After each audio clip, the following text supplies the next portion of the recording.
over there, getting after it. Look at you go.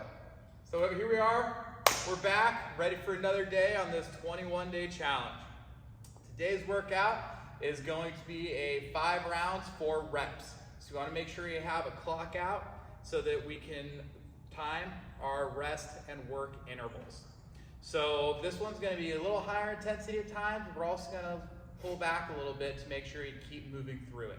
The goal is to only rest during the dedicated rest time and also to only work during the dedicated work time.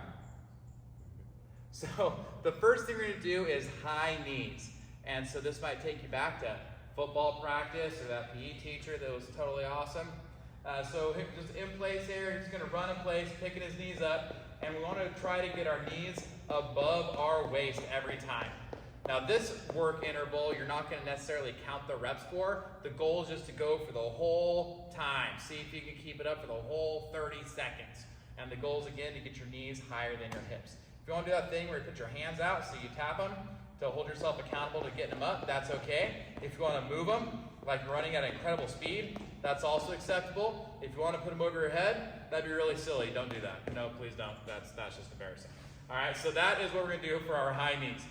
Now, the next thing we have is a plank with shoulder taps. So we're going to go into that plank position.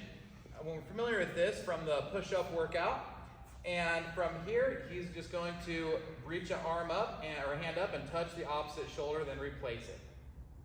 And again, it says for reps, you want to do as many reps as you can, but we do want to stay diligent to good movement. So when he goes to put his hands down, we want to make sure that he is actively placing his hand on the ground, not just slapping it down there. So, yep, let's see some bad ones. Oh, they just kind of go wherever. We don't want any of that action. Oh boy, here we go. No, we don't want any of that. We want to try and stay nice and straight line head to heels, and just diligent about placing the hand on the ground. Let's see a few more good ones. Nice straight line, placing the hands down under the shoulders, and trying to maintain that work for the full 30 seconds. After this, we have our curtsy lunge. And so we did some lunges the other day, but these ones are a little different. So we're going to step behind like we're doing a curtsy. So he just steps back behind, and that back knee just gently touches the ground. One way, and then the other. And same thing, we're just going to try to keep this up for the whole 30 seconds. Pay attention to those work intervals because they will be changing over the next few weeks as well. If those curtsy lunges are too much, maybe you struggle to keep your balance, you can hold on to something. You can grab a chair next to you and hold on to that chair as you go. And always also, I should say, we can always just default to standard lunges if that's what we need to do. But I would really recommend you work on these curtsy lunges, and if you need to grab something for support, again, a wall, a chair, a dog, whatever it takes, just make sure that you're going through the movement. And there we go. That's this day.